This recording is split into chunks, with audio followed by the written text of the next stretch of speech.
The Attorney General of the Federation, Malabu, has received criticism for attempting to stop the prosecution of suspects involved in the controversial Malabu oil scandal.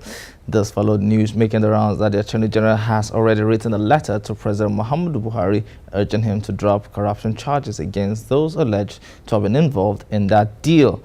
Correspondent Amadin Uyi reports.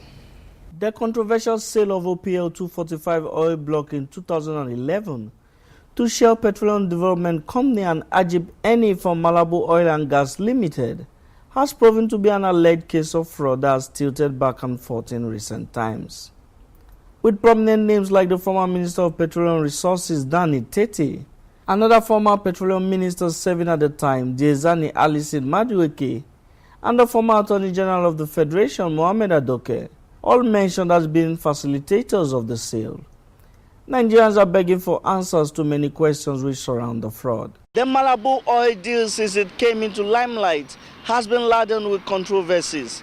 In that deal alone, through the connivance of certain high-ranking government officials, Nigeria lost over $1 billion, which is over 360 billion naira.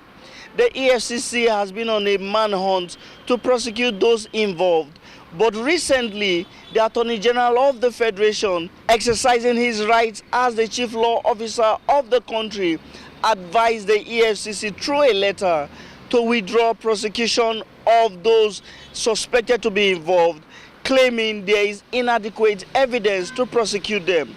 This has, however, not gone down well with many Nigerians because they had hoped that those who had been fingered complicit in the Malabu oil deal scandal will face justice. With the EFCC initiating the extradition of the former Attorney General of the Federation, Mohamed Adoke, and a British court recently ruling that about $85 million be returned to the federal government, representing a first tranche from the $1.1 billion alleged to have been stolen.